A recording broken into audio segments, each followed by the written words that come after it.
Hi guys, welcome back to Over the Line Football. In this video we're going to be previewing the mouth-watering round of 16 clash between England and Germany, as well as taking a little look back on how England have performed in the tournament so far. So we're coming at you directly after last night's absolute madness in Group F, where it was confirmed that England will be taking on rivals Germany in the round of 16 after topping their group with 7 points, and Germany coming second in the Group F, which was the so-called Group of Death.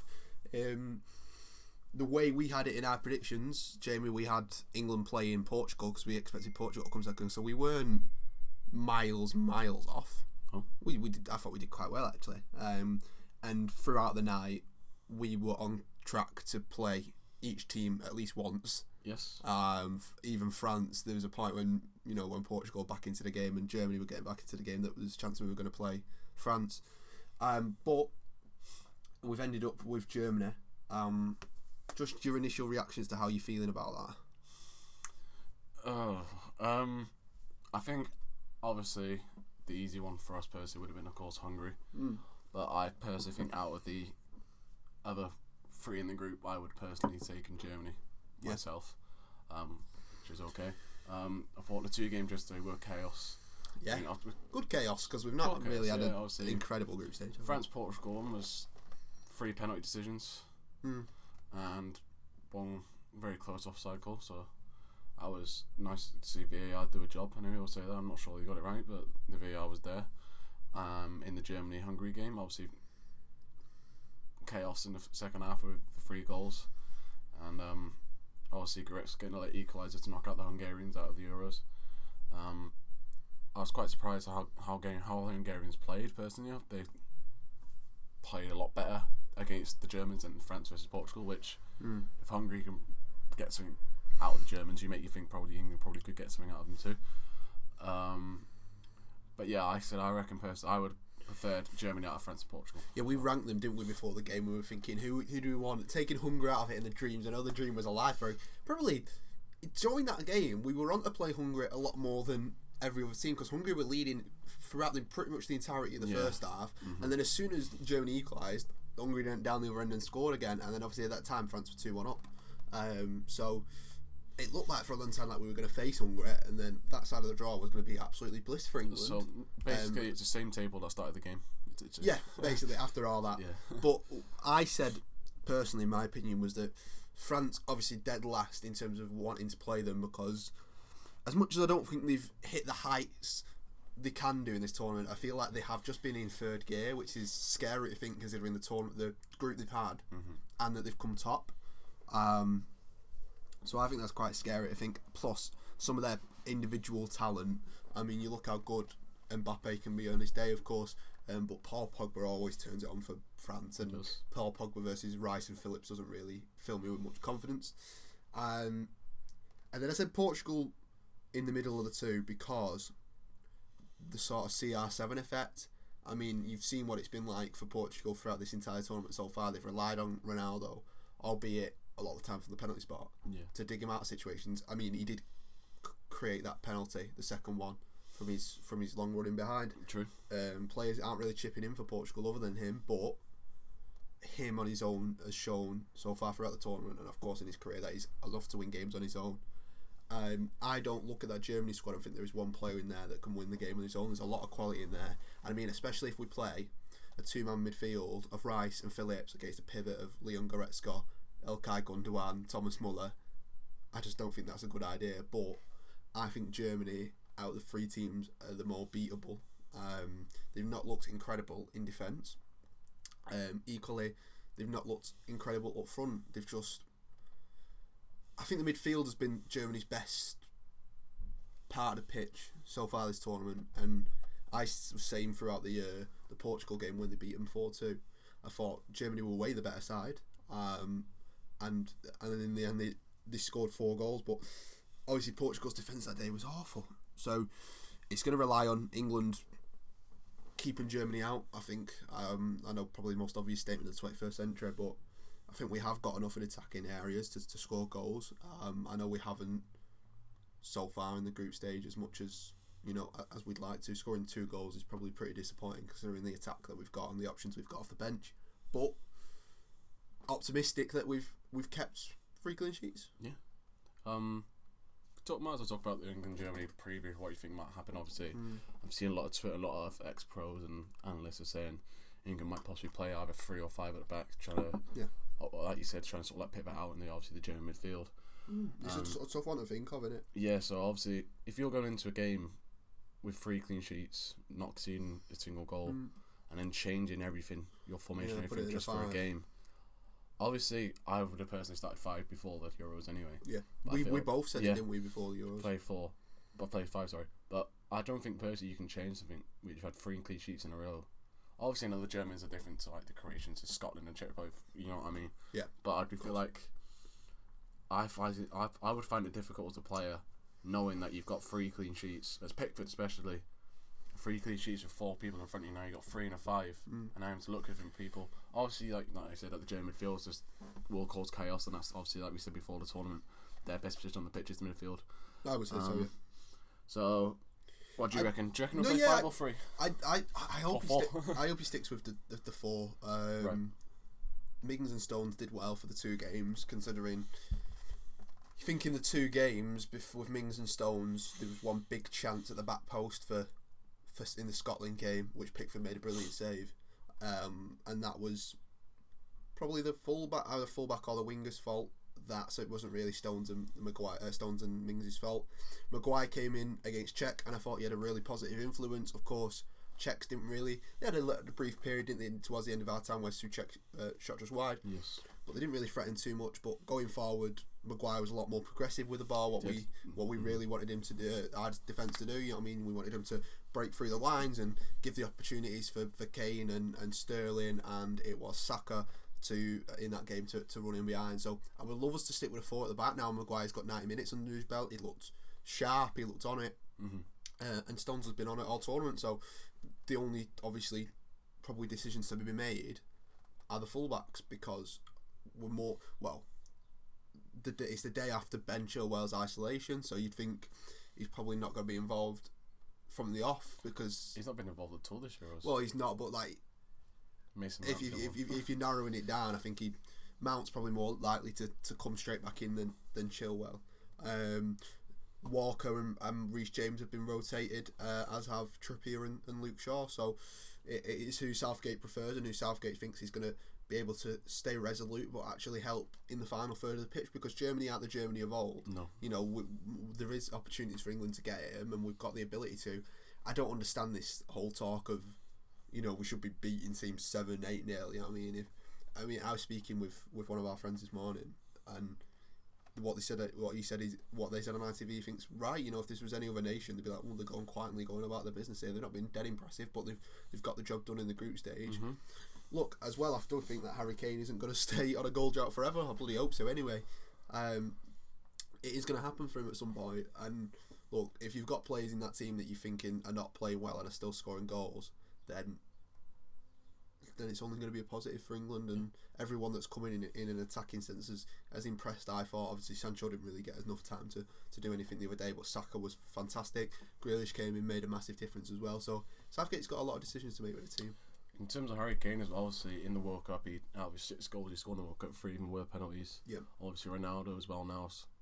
His 5 goals, he's top scorer. He's currently scored 3 penalties as well. So you could say, obviously England haven't got a penalty yet, so obviously it could be a factor in that. Obviously you got to score your penalties first. It's half and half at the moment. Who's missed penalties and scored penalties, which is quite interesting. I saw an article which I thought was spot on this morning. Well, not an article, but a response to an article where it was like, Bruno Fernandes has played over 80 games this season, and he's not playing well in the Euros. Is it just because he's knackered? I was like, well, and someone replied like, the absolute cheek of this. You know, you've been absolutely rinsing Kane all week, and now you're saying because Fernandes is tired, it's fine. So with Kane, for one, he's the best striker England's going to have for the next couple of years anyway. And for two, if there's one person you want with a one-time shot or a one chance, I think it's him every time in that England squad. I really think it is. I just don't think... Okay, right, slight criticism of his chance against the Czechs the other day. I think that was the right thing to do. I don't think he's confident enough in his I don't think he's confident enough in his left foot. So that's why cutting him is right. I thought it was better. No, yeah, no, I mean just the finish. Like I thought the keeper made a decent stop, but you know, what I mean, Kane, you'd expect it flying into a corner, don't you normally? So I think as soon as he gets one, I think the confidence will flow. But it's just hopefully it starts with this Germany game. And the boost you've just got to talk about. The boost England could get from beating the Germans would be incredible. Yeah, it would be obviously. Everyone's seen side of the draw. The draw is favourable for England. We'll say that obviously. I'll flash it up on the side of the screen. Yeah, obviously on the other side of the draw, out of the 8 names, it's obviously 6 big hitters there, like Belgium, France, Portugal, Italy. Well, you think of the round of 16 features, one of Belgium and Portugal are going out. Yep. And then if Italy managed to go through against Austria, one of Italy, Belgium and Portugal are going out. So 2 of them are going to be out. I think France have probably got the easier side of that sort of bracket, and they would France switch. France when they play, obviously either Croatia or Spain, which is probably going to be Spain. Again, that's one of Spain or France out. England's side of the draw with Wales, Czech. Who else have they got in there?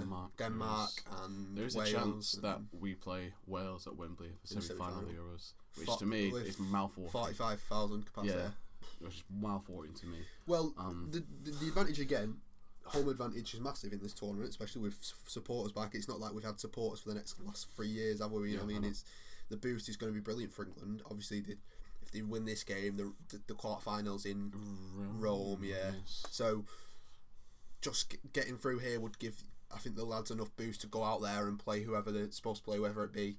Who is it on our side of the draw again? Is it Czechs or? No, it's either Ukraine or Sweden. It could be a repeat of the World Cup quarterfinal. So yeah. I just think the boost you get from that, and then looking at that side of the draw, obviously you've got to take every game seriously. You know, we know about Iceland and underestimated a lesser opponent than us. If England can get through Germany, there's a real chance England can reach a European final with the draw side of the draw. Like and after all that, where should we finish in this group? You know, finishing top hasn't produced the worst result for us, and it could have been even better if Hungary would have held on against Germany. Well, obviously we've said as well, England would have scored 2 goals in the group, which is true, but we've got 7 points. Yep. Finished top of the group. You know, conceded a single goal. Last time we did that in a major tournament was in 1966 when we won the World Cup. So if you look at it on that basis already, yeah. For me, the only other good team who's really standing out, who's actually stood out the performances for me, is Italy, and we're not going to face Italy. We're not going to face it. One of them 2 being knocked out in the quarters for one, and we're not going to face one of them until the final anyway. So realistically, you could say about other player like, for example, the likes of now Germany, France, and Portugal. They have been playing the big teams already. Yeah, it's a good point to make. So they're playing the big teams already.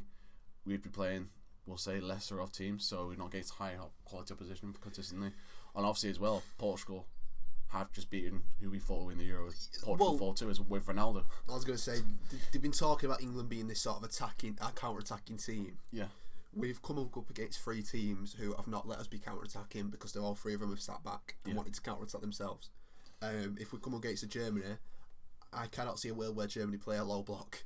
So Germany are going to want to play their football because they've got some tricky players up front with Gnabry. And Germany aren't quick enough to play a low block, I don't think, personally. They've got a very aging centre fit, bar Rudiger, they've got a very aging defence. So you're going to see England's, I think this is the games, as much as, obviously I think he's had a good tournament so far anyway. I think this is the games where you could see, Sterling being much more effective, breaking the lines for the chance at the start of the Czech game where he hit the post, them sort of runs, getting the fullbacks playing them balls in behind, might mean that we see a more pacey wing. Maybe Rashford comes in instead of Foden, and then say it now. Who do you think our 11 will be, and what formation do you reckon it will be? Do you reckon, I've seen a lot here that we might be playing 3. I think it's 4. I think it's a 4. Right. And I think Kyle Walker will be there for pace, and I think Luke Shaw's done enough for me in the 2 games to see. Maguire and other means, yeah.